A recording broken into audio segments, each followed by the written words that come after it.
estoy acá, yo soy Borges Triana, Joaquín Borges Triana, y estoy compartiendo con ustedes en mi canal de YouTube, que aquí ustedes abajo se pueden suscribir donde está en la dirección. Si yo fuera un presentador de los normales, esto que sale en la televisión, diría que estoy acá con un amigo, pero no lo es así. Yo no es la primera vez que hablo con él, aunque he sido un lector furibundo desde mis años juveniles de su trabajo, tanto en el mundo de la poesía como en el periodismo. Se trata de Víctor Rodríguez Núñez, que está aquí gracias al hermano Hugo Luis Sánchez, y te doy muchísimas gracias, Víctor, por que hayas venido. No, gracias a ti por invitarme. Víctor, yo quiero empezar por remontarnos a cosas así de la memoria personal. Si yo te digo Campanario 158, entre ánimas y virtudes, ¿cuáles son los recuerdos que te vienen a la mente? Fíjate que yo siempre pienso que toda mi vida he vivido ahí. No es, por supuesto, el lugar donde viví en otros lugares antes, pero es el lugar donde yo escribo. Esa es la definición. Esté donde esté, escribo desde Campanario 158. Incluso lo que escribí antes de estar en ese lugar, también lo escribí desde ahí. ¿En qué año llegaste a vivir ahí? 1982, creo. Sabes, he vivido toda la vida desde que nací al doblar, en Virtudes, entre Manrique y Campanario. ¿Y conoces el poema Calle Virtudes? Y conozco el poema Calle Virtudes. Es uno de los mejores poemas de la lengua francesa. Exactamente, al lado de la pescadería. Mira, en los altos. Yo he pasado por ahí. En este libro Despegue hay algunos poemas escritos ahí en la Calle Virtudes. Todavía. Creo que hay uno que se llama Calle Virtudes. ¿Ah, sí? Sí. Todavía hay vecinos de esa etapa que viven ahí en esa cuadra. Estoy pensando en Pancha, por ejemplo, que sigue viviendo ahí en esa misma. Bueno, ahí salen unos muchachos enormes, que se yo, con dientes de oro y cadenas, y me dan un abrazo, y ahí yo puedo parquear mi carro y nadie me lo toca. Exactamente. Claro, esa es la ventaja de ser del barrio. Del barrio, es una de las ventajas. Ese es el carro de Víctor, ni lo toque. Exacto. Claro. Y si te digo ahora el nombre de Zenaida. Coño, mi mamá. La educación, ¿cuál sería el primer recuerdo?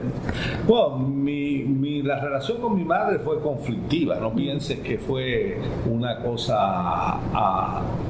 Yo nunca fui el hijo preferido de mi madre, ¿no? Y yo incluso. ¿Y por qué no fuiste el hijo? ¿Por tu vocación? No, pues eso debías habérselo preguntado a ella. Pero yo nunca tampoco tuve una respuesta para eso, ¿no? Yo lo que sí yo estoy seguro es que yo era el mejor hijo de mi madre, y eso es lo único que yo quise proponerme en la vida, ¿no? Y mi madre siempre estuve lejos de ella. No me independicé de ella todo lo que pudo, porque mi madre era muy dominante y muy fuerte, ¿no? Eso no son defectos, son virtudes, ¿no? Y te iba a decir algo y se me olvidó, así que después, cuando me acuerde, te lo digo. Ya, no importa, era sobre esa relación conflictiva con tu madre. Ahora venías hablando por ahí de que nunca supiste la razón exacta por la que... Lo que sí te puedo decir es que, por ejemplo, cuando mi madre y mi padre se divorciaron, mi hermano veía a mi padre y yo decidí no verlo nunca más, por fidelidad a mi madre. Es decir, te estás metiendo en el terreno del trauma y de las cosas profundas que uno no puede explicarse nunca, ¿no? Pero yo en alguna medida escribo por mi madre y por la curiosidad que ella tenía en la vida y la manera de ser de ella, ¿no? Quizás una de las bases de los problemas que no nos llevábamos tan bien era porque más o menos yo era igual a ella, ¿no?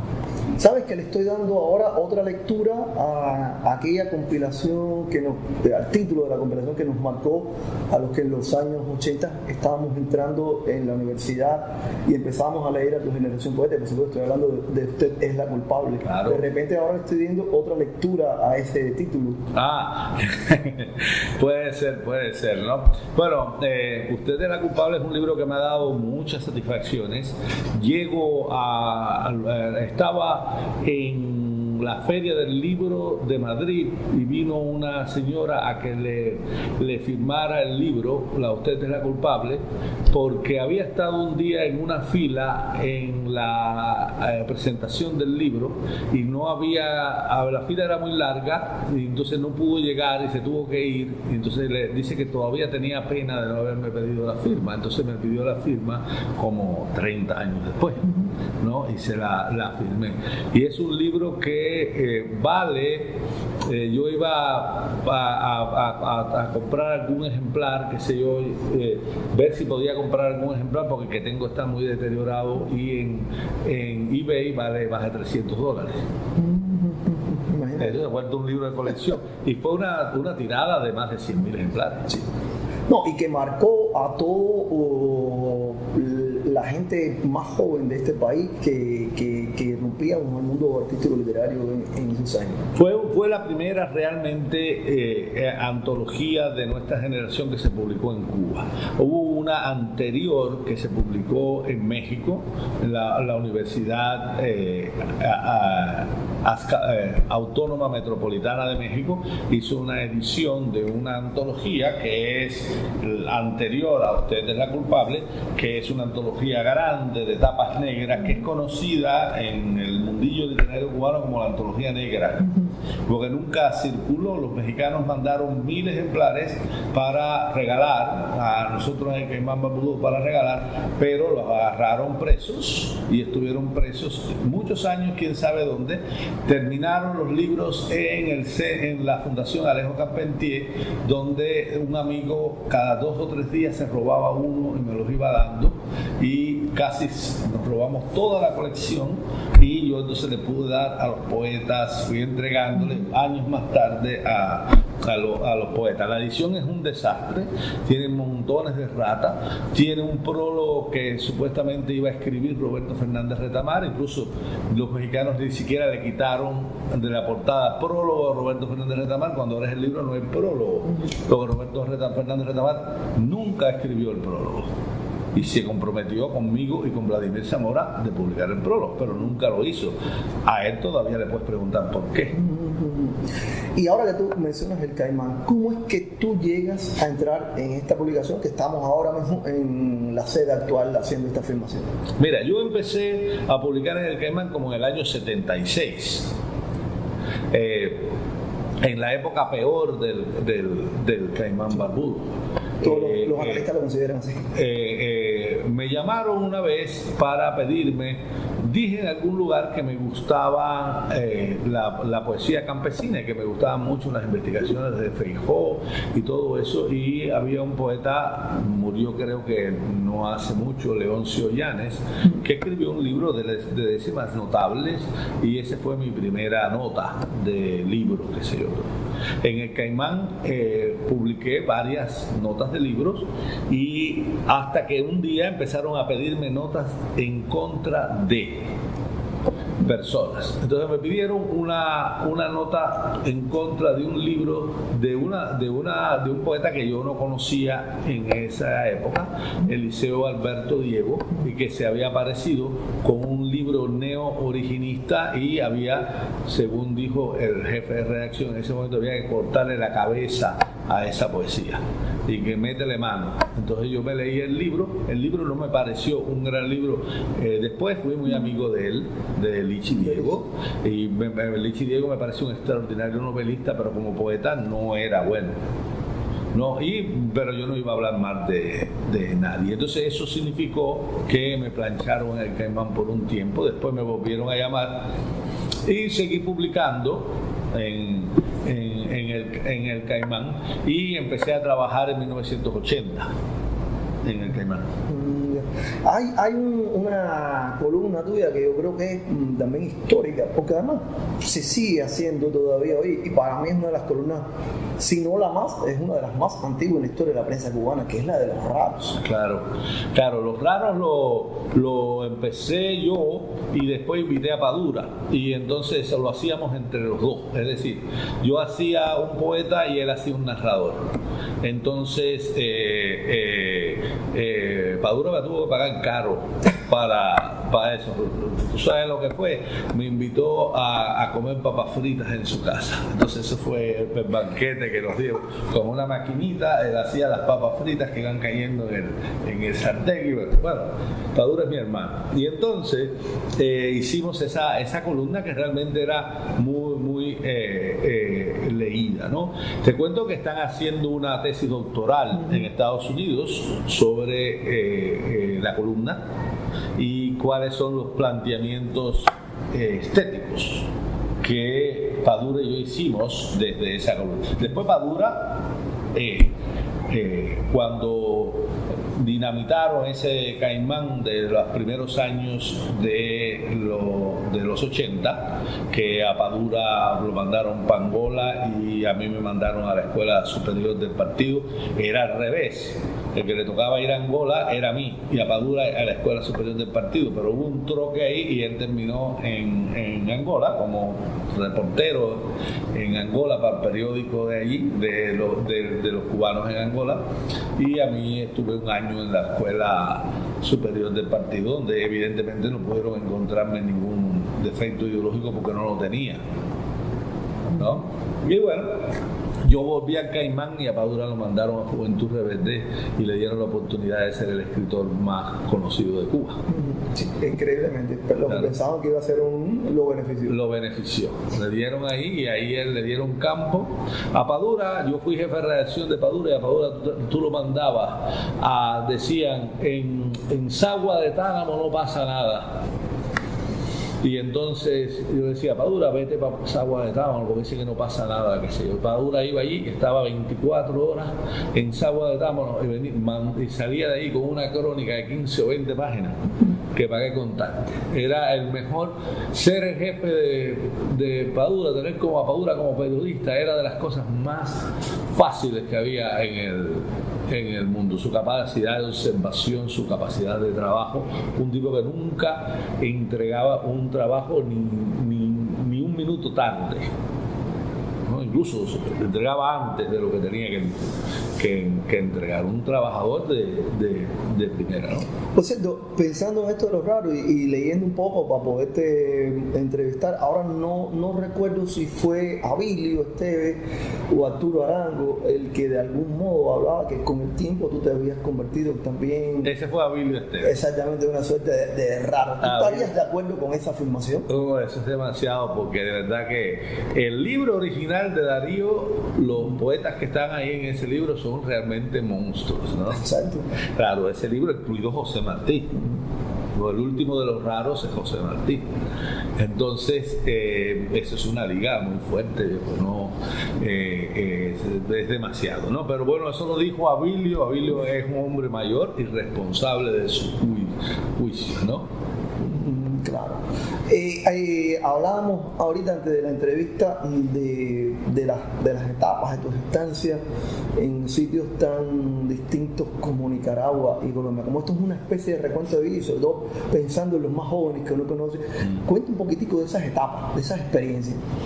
Bueno, imagínate, para la gente de nuestra generación la revolución sandinista fue tremenda porque ofrecía la oportunidad de hacer una revolución diferente a la que nosotros teníamos y con cosas que como podían ser la participación de los cristianos, como podía ser una revolución feminista, de la nuestra no lo es, podía ser montones de cosas con una economía mixta, con toda una serie de cosas. Realmente tenía la revolución sandinista, tuvo una capacidad de seducción tremenda.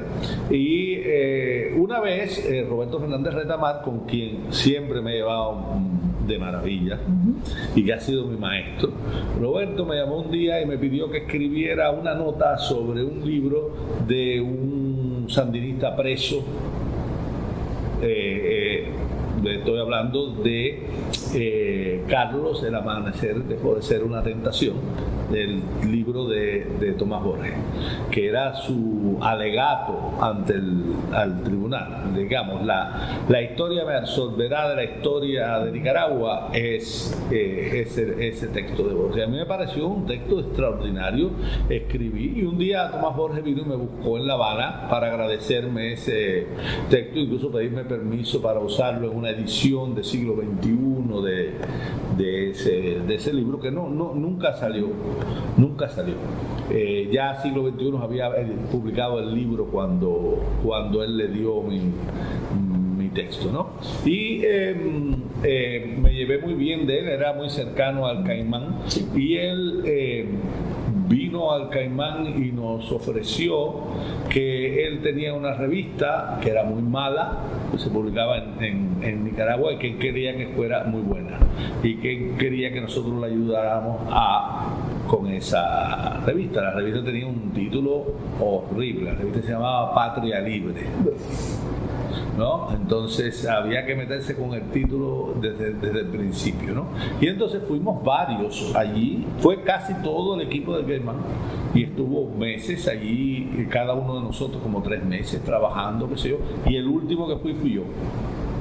Y cuando yo me iba a ir, cuando yo iba a regresar, yo no lo había visto en el tiempo que había estado en Nicaragua, y sí tenía el teléfono de su oficina. Entonces lo llamé y él me dijo, bueno, ¿por qué no? Te voy a buscar para que comamos juntos, qué sé yo. Y fue allí al lugar donde nos quedábamos, que en ese mismo lugar nos quedamos todo en Monte Tabor,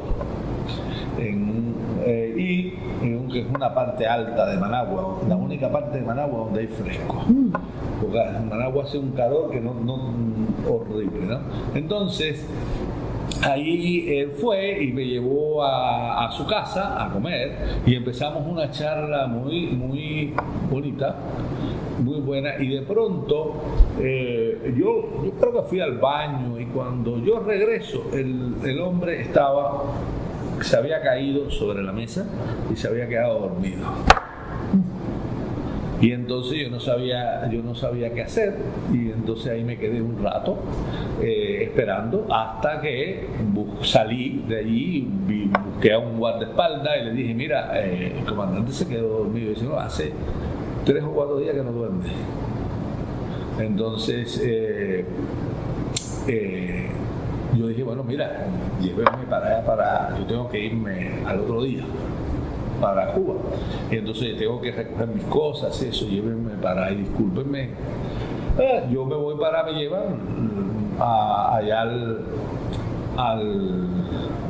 la casa de visita donde estaba. Yo recogí mis cosas y a las 6 de la mañana suena el teléfono Tomás Borges para decirme que pedirme disculpas, qué sé yo, que no me vaya. Y entonces le digo, no, pero yo tengo que irme porque yo tengo mi pasaje. Entonces me dice, ¿tú nunca has recibido órdenes en tu vida? Y dice, bueno, yo sí, mi mamá me daba órdenes, qué sé yo. Entonces, no es una orden, no te vayas. ¡Pam! Y colgó el teléfono. Y entonces, como a los 15 o 20 minutos, estaba el mismo guardia que me había llevado para que llevarme con él, con Tomás Borges. Entonces, él me dijo, tengo una conferencia de prensa ahora a las 11 de la mañana y quiero que tú le eches un ojo a lo que pasa allá. Entonces yo, antes de la conferencia de prensa, me leí, no tenía nada que hacer, estaba en una oficina y estaban los periódicos del día, y empecé a leer las declaraciones que había hecho Daniel Ortega, qué sé yo. Entonces Tomás Borges echa su conferencia de prensa, y en su conferencia de prensa dice como 3 o 4 cosas que eran contradictorias con lo que decía Daniel Ortega. Cosas como, por ejemplo, que Daniel Ortega decía, tenemos un canal de comunicación con la Contra, y Borges decía que no vamos a hablar con la Contra nunca, jamás hablaremos con esos asesinos. Entonces, cuando termina la conferencia de prensa, Tomás Borges me pregunta, me lleva a su despacho y me pregunta, ¿qué te pareció la conferencia de prensa? Pero dime la verdad.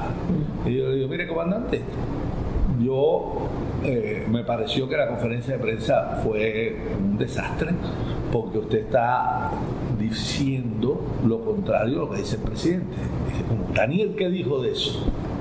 Entonces yo le dije, cogí el periódico, y había estado el periódico, y mismo se dice, mira lo que dijo Daniel. Nadie me dijo nada, hijo de puta, esto, tengo este equipo aquí, que nadie me dice nada, a mí nadie me dice nada. Eso que decía García Márquez de la soledad del poder es la verdad, nadie me dice nada. Y yo no sé, yo necesito que me digan las cosas. Y entonces yo pensaba que nunca más lo iba a ver, qué sé yo. Entonces él tenía que hacer otras cosas, yo me fui sin saber incluso cuándo iba a regresar, y al otro día me llamó otra vez a las 6 de la mañana, después de trabajar 5 años con él, me di cuenta que esa era la hora en que él llamaba a todo el mundo, ¿no? Se levantaba temprano, a las 6 de la mañana llamaba y cuadraba su día, él, ¿no? Y me dijo, yo tengo una cosa muy seria que plantearte. Y entonces, ¿cuál?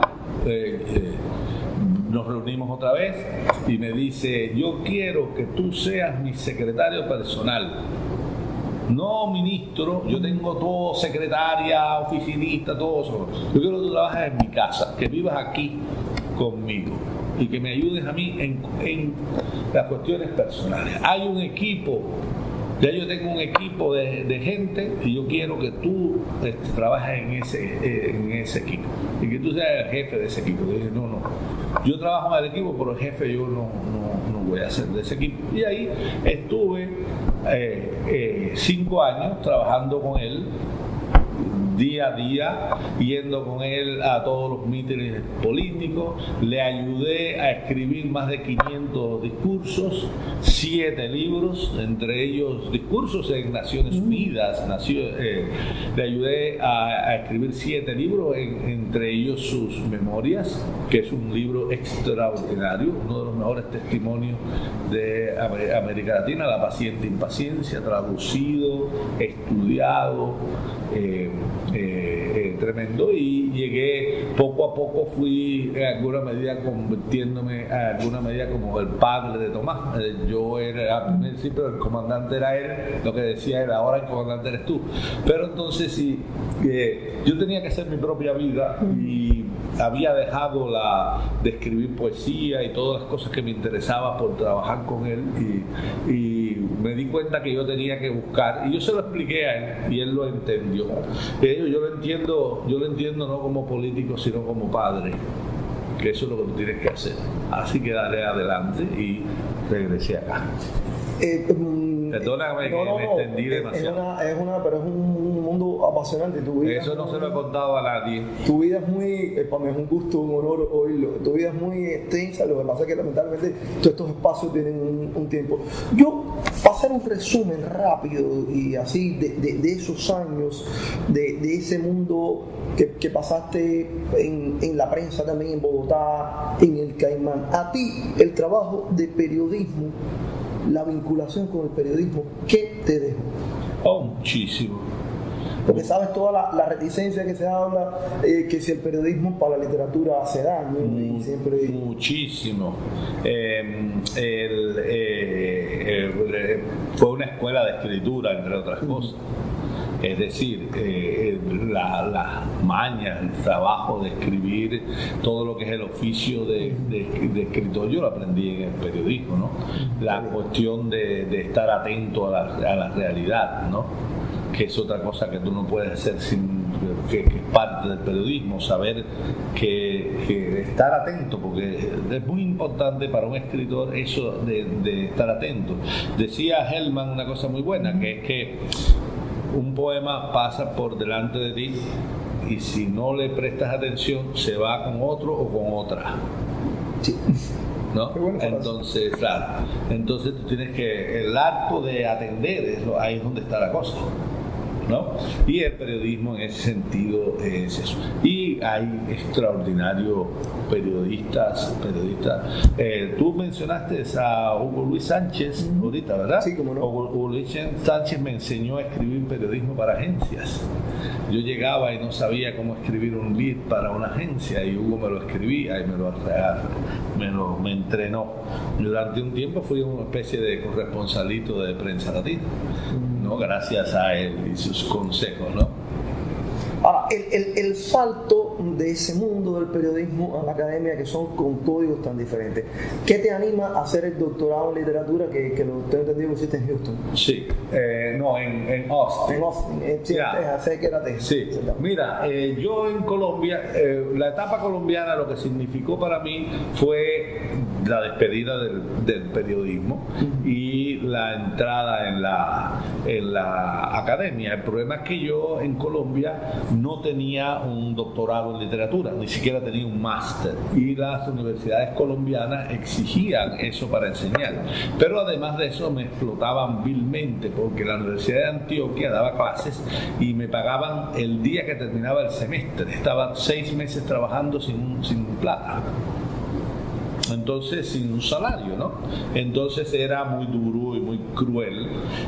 Cuando yo trabajé en Nicaragua, conocí a Noam Chomsky, y Noam Chomsky me dijo: ¿por qué no vienes y haces un doctorado conmigo en lingüística? Entonces yo le dije: porque a mí no me gusta la lingüística. Y dice: ¿cómo no te puede gustar una cosa que tú no conoces? Eso es lo que me dijo Noam Chomsky. Tenía absolutamente la verdad, la razón, ¿no? Yo trabajé y edité una revista de un centro en Nicaragua que se dedicaba a la investigación del Caribe de Nicaragua, ¿no? La revista WANI. Y ahí él era el que conseguía los fondos para la revista WANI, ¿no? Chomsky. Pero yo le dije a Chomsky que a mí lo que me interesaba era la literatura. Me dijo: yo entiendo, y él me puso en contacto con una de sus discípulas, una profesora francesa que era la gran profesora de lingüística de la Universidad de Oregon, y ella me consiguió una beca para ir a estudiar a la Universidad de Oregon.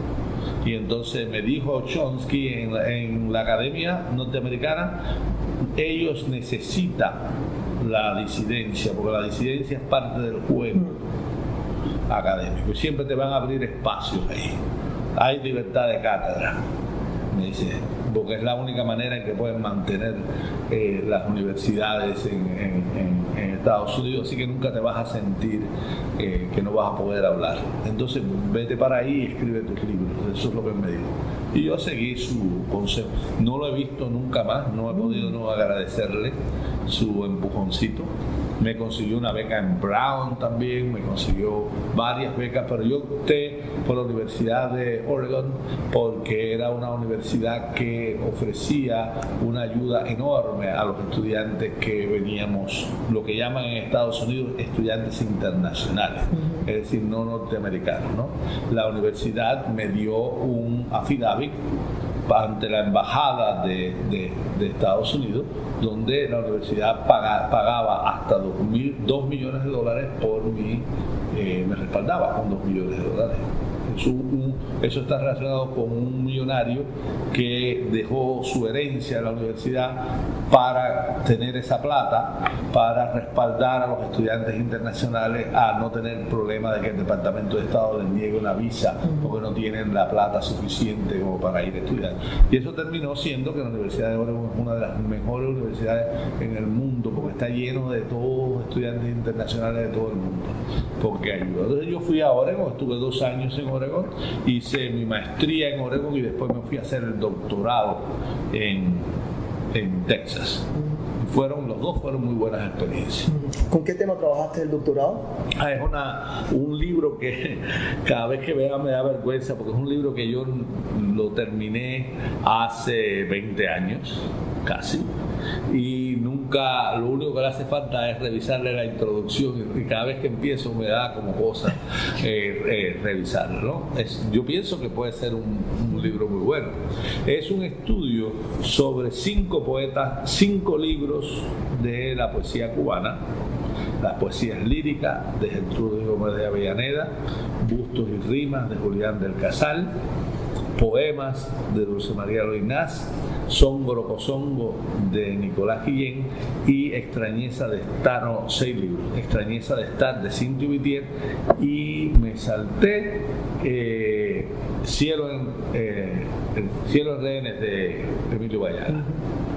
Entonces, cómo esos libros representan un tipo de subordinación social crucial en Cuba en ese momento de la historia.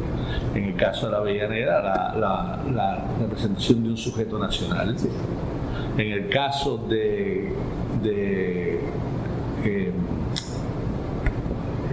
Julián del Casal, el sujeto intelectual que se forma en esa época en la literatura hispanoamericana y en la cubana también, el sujeto femenino en la Loynaz, el sujeto étnico, mulato, negro, así exactamente, el sujeto homosexual en el caso de Vallagas, y un sujeto popular con características de todos ellos en Extrañeza de estar, un libro extraordinario de Cintio Vitier de 1944.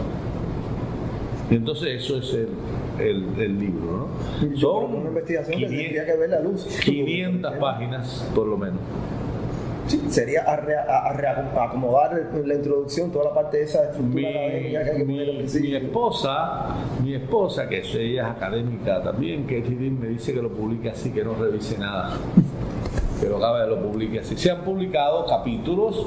El capítulo sobre Vallagas ganó el premio de Radio Francia Internacional, el premio Juan Rulfo de ensayo. El premio, y se publicó, se tradujo al francés, se publicó en inglés también, y se publicó aquí también se publicó, creo que en el Caimán Barbudo sacaron una versión. Pensando yo a propósito de esto, disculpa que te interrumpa, para aprovechar el tiempo que hablas de los premios. Tú eres un tipo muy afortunado con los premios, porque desde el premio David del 80 hasta acá es una cosa impresionante, y premios tan importantes como el de la Fundación Loewe, que yo creo que pocos cubanos han tenido. No, yo soy el único hasta ahora. Exactamente. Ha ganado otro cubano en la época, hay 2 premios Loewe, uno para un poeta que no tenga menor de 30 años y otro para cualquiera. Entonces Sergio García Zamora, el villaclareño, que es un extraordinario poeta, ganó el premio para jóvenes, ¿no? Pero ¿tú sabes por qué ganaron tantos premios? ¿Para qué tú lo atribuyes? La necesidad. La necesidad, yo no tenía quien me publicara mis libros, y entonces los tenía ahí, y entonces ¿qué iba a hacer con ellos? Aquí no me los publicaba, porque estuve como un montón de años que no se publicaban mis libros aquí, por una razón u otra, porque aquí había mucha presión, pocos recursos en las editoriales, y además, como me dijo un día el difunto Luis Marré, me dijo Luis Marré, no, es que tú das aquí en Cuba, tú llegas y das la espalda y ya se olvidan de ti. Entonces yo no estaba aquí metiendo cabeza todos los días en las editoriales para que me publicaran mis libros, y entonces ahí fueron pasando. Entonces tenía esos libros y empecé a mandarlos a los concursos españoles para que salieran esos libros, se publicaran, y así fueron ganando premios. Ya no mando a ningún concurso. Ya después del 9 no puedo mandar a ninguno, ya tengo que esperar si algún día, por alguna de esas casualidades, el premio Reina Sofía o el premio de esos que dan por toda la obra, porque entonces todos los otros concursos son inferiores, entonces no puedo mandar a un premio que sea inferior al que ganaste, ¿no? Entonces fue una ayuda muy generosa. En España han sido muy generosos conmigo. Todos mis libros desde el año 2000 para acá, todos los libros se han publicado en España. Es una veintena. Sí, en España, con muy buenas ediciones, reediciones. No tengo no puedo tener ninguna queja en relación con España. acompaña, ¿no? Recuerdo que en la entrevista de Marilyn Bogue y en alguna que otra parte también una de esas cosas, de alguna de esas reseñas que han hecho de ti, alguien hablaba en términos de que tú no eras ni una como escritor, un tipo ni de los partidistas ni de las disidencias, esos dos grandes polos. Claro, ese es un gran poeta el que dijo eso, sí. Lasse Soderbergh. Exacto. Que era el que le debían haber dado el premio Nobel, no a Trastomer, porque Lasse Soderbergh es 100 veces mejor poeta que Trastomer. Trastomer es un muy buen poeta y todo, sí, pero Lasse es mejor. Y además Lasse es la obra de traducción de Lasse de la poesía hispanoamericana al sueco ha sido tremenda. Vaya, Lasse trabajó 25 años en la Academia Sueca, no fue nunca académico porque si era académico era inelegible para recibir el premio Nobel. Entonces él prefirió no ser académico.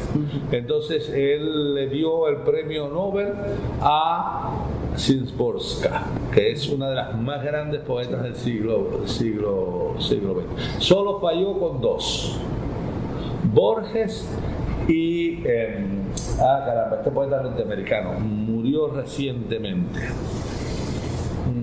Después me acuerdo. Tengo problemas graves con la memoria. Eso no me perdono eso, ¿no? Pero yendo a esa afirmación, ¿cuán difícil o fácil ha sido esa condición de estar en ese equilibrio para ti? Lasse tradujo una antología de mi poesía y la publicó en Suecia. Y soy el último poeta que tradujo Lasse.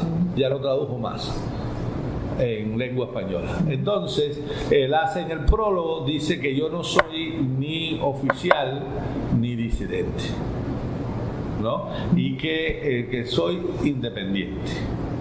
Que esa es la manera en que él ve de eso. Y yo, desde que él dijo eso lo digo yo ahora en todas partes.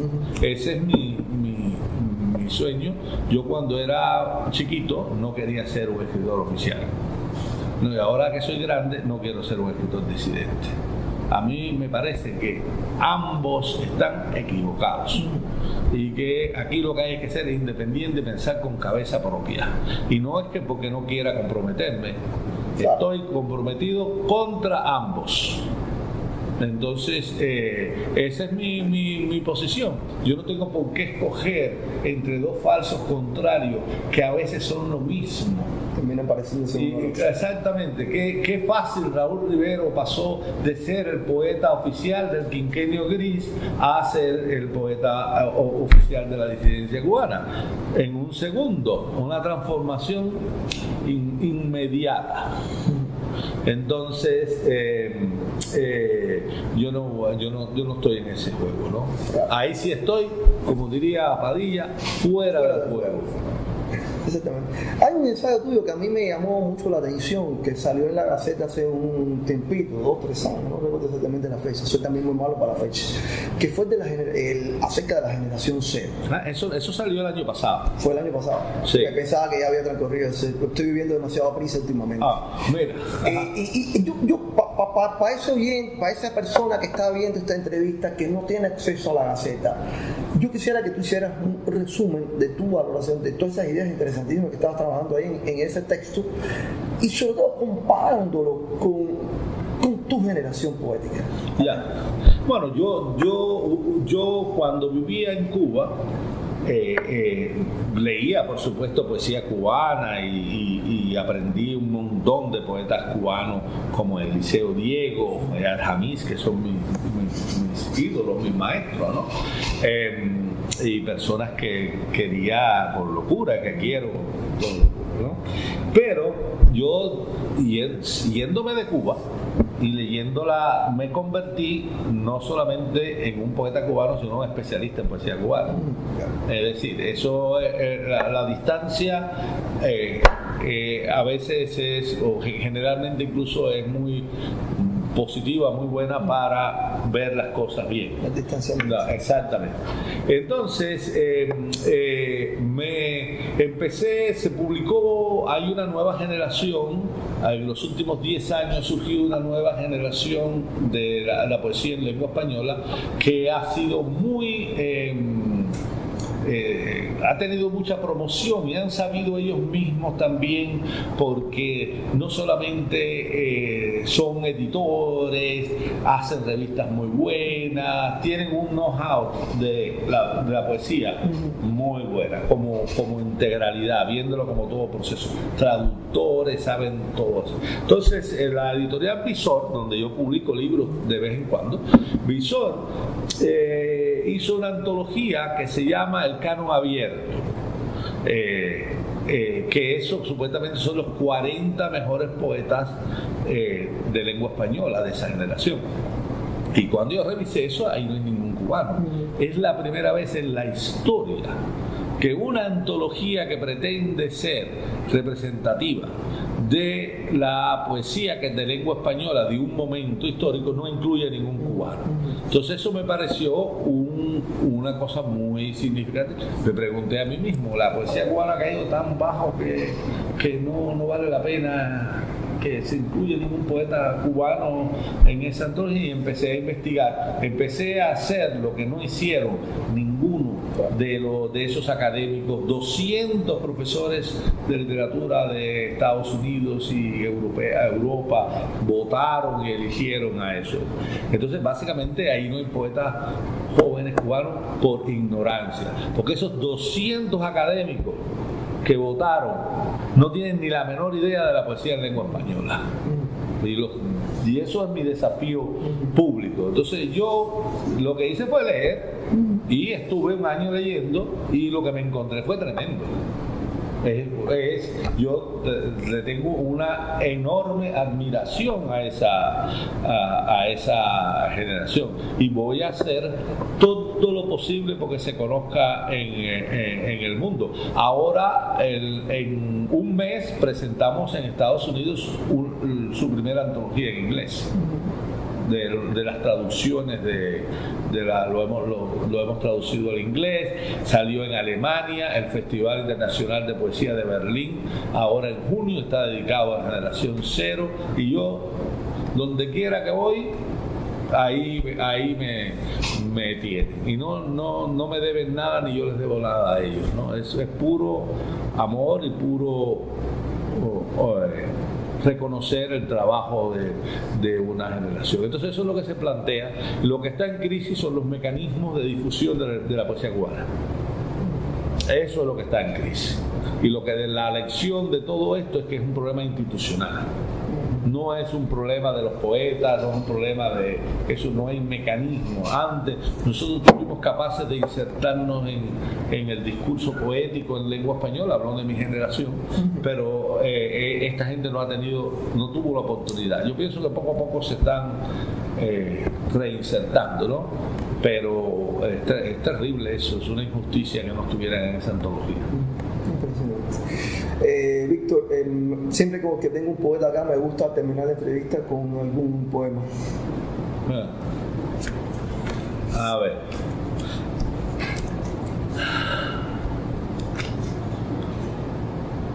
Bueno, mira, aquí estamos cerquita. Paseo del Prado. Este es de mi libro Despegue, el libro que ganó el premio Loewe, y que esta es la edición cubana, que es de Ediciones Matanzas, que te la traigo para regalártela y dedicártela a ti, ¿no?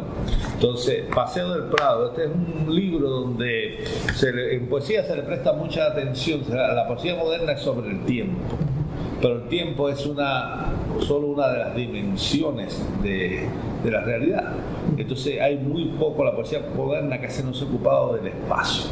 Entonces estos son poemas sobre el espacio, ¿no? Y aquí esta es una geografía. Aquí hay lugares muy conocidos como el Paseo del Prado, por ejemplo, este poema, pero hay otro poema como Casa de Zenaida, que solamente mis amigos, la gente de mi familia sabe quién es Zenaida y todo eso. Entonces son espacios públicos y espacios privados.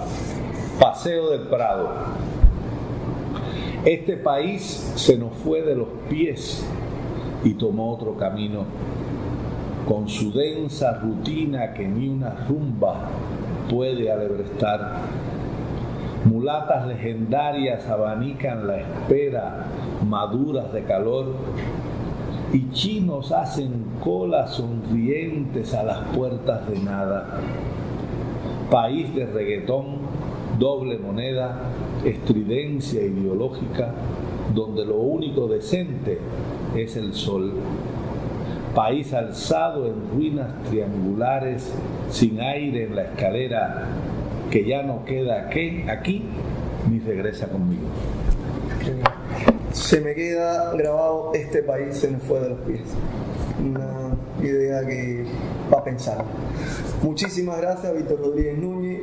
Ha sido una oportunidad bonita para que sobre todo gente regada por todo el mundo que pueda acceder a YouTube, oyera tus decires. Siempre es importante acercarse a lo que piensa un poeta, a lo que piensa alguien que ha hecho el ejercicio, cultivado el ejercicio de la palabra, que también es académico, y que sobre todo es un cubano auténtico, que yo creo que para mí lo más importante, y es por lo menos la visión que yo me llevo al final de toda esta entrevista. No, bueno, muchas gracias, Joaquín. Es yo pienso que de ahora en adelante seremos amigos, ¿verdad? Exactamente, fuimos vecinos y no conocidos. Bueno, nada, seguimos. Recuerden, este es mi canal de YouTube. Yo soy Borges Triana, Joaquín Borges Triana, y mi equipo de producción lo conforman Carlos Chao y Leticia Aire. Por favor, dense una vuelta por aquí, dense una vuelta por mi sitio en internet, blogsfrominside.com, para que lean también los textos que voy publicando por ahí, y los que puedan, pásenle, si quieres y si puedes, pasarle la información de que esto existe a tu amigo, a tu amiga, para que así seamos más. Muchísimas gracias y por ahí nos veremos. Chao. Chao.